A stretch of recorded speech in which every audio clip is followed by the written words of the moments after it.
lot of guys in the injury report, but a couple safeties you're probably going to be down. What's the plan there? Dean Marlowe potentially getting a look there for you guys? Yeah, you said it. Yeah, we'll have to go with Dean and Raheem, and those guys will be ready to play. Where is Alohi at? He is optimistic about where he's at? He was out there today. We'll see, how he kind of progresses between now and the game, but his kind of status is to be determined. Is the illness just like a bug going around, or? No, they're different. No. Do you anticipate JC being active on Sunday? I do. You do? Yeah. How has practice gone for him this week? Good, solid.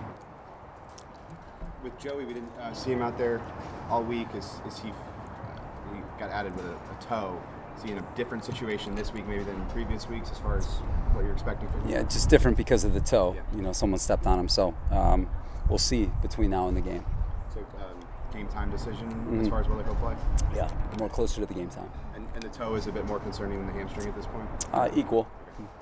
Keenan mentioned earlier this week that he felt like Quinton had one of his best practices because it's kind of like without Mike there, he can't make a mistake, and he felt like a different vibe from him. Can you just go through what you thought you saw from him this week in practice? Yeah, Bridget, Keenan said it. Quentin had that little different bounce, and you do have a different bounce when you know that you're a starting player, and there's more expectation, there's more reps, there's more in the game plan for you, and so that's just part of the progression of when you lose someone, someone gets more, and Quentin's going to get more. But as I mentioned to you guys, he's improved every single day he's been here. He's going to be ready for this opportunity. He's going to make some mistakes. And again, it's not all about Quentin. It's going to be about our entire offense, our skill group players playing at a high level around, Quentin. And Quentin just doing his part. But he's plenty good enough, and we're excited. We're excited about him. Did you have to sit down and talk with JC and explain what happened last week and why he didn't play, or did you guys have a conversation about that at all? Yeah, there's full communication before the last game about why he was going to be inactive for the game, and whether or not you agree with that, that's a different matter. But there was direct communication about last Sunday, and there'll be direct communication, about this Sunday's role too. How do you feel like he's taking it?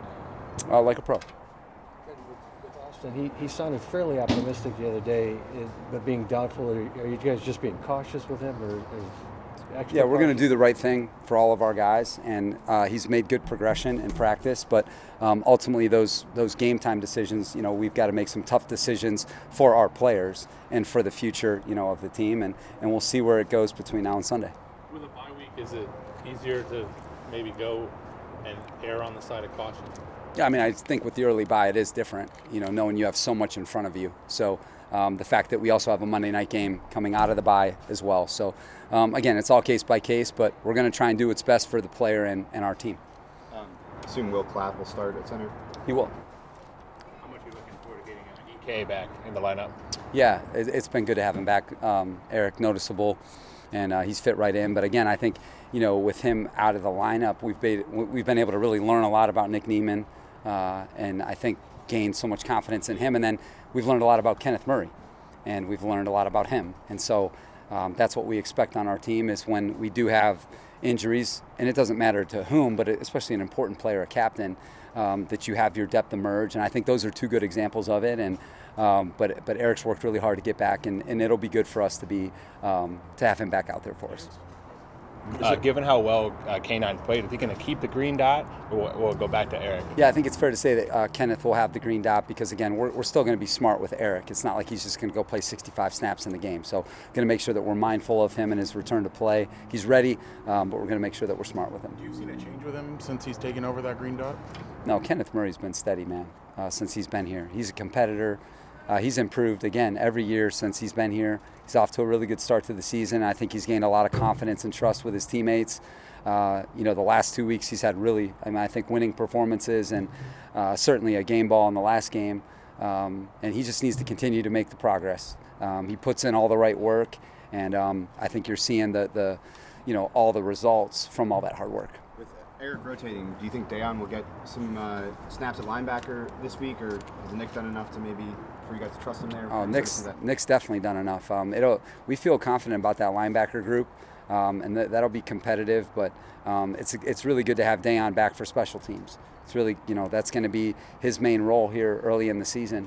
But that group is working hard, and it's definitely a deeper group than it was a year ago, especially when you add in Eamon and Tanner. And the depth and the quality of our special teams, we feel like really kicks up when with that whole group intact. With JC, you said he was going to be active. Is he going to start? To be determined. I guess just a question about why is Joey, I guess, listed as like questionable when he didn't practice all week, I guess. He's just a veteran player, and so it's different than a young player. Joey's been able to go through weeks where he hasn't practiced full or practiced part, and then you can play in the game. It's just, different for a veteran. I guess when you look at it, like juxtaposed with Austin, for example, like why is it that difference? Because Austin's practiced this week and Joey has not. And Joey's health is in a different state than Austin's. They're two different cases. Back to JC for a second. You guys have always been clear in communicating with your players, and you said it was clear your expectations for him, but he said yesterday that he was still confused with what happened. Is that he's confused in his ability or confused in the message, or? I probably doesn't agree with the decision, but the decision was communicated clearly and the reason why. So the acceptance of that is a different matter.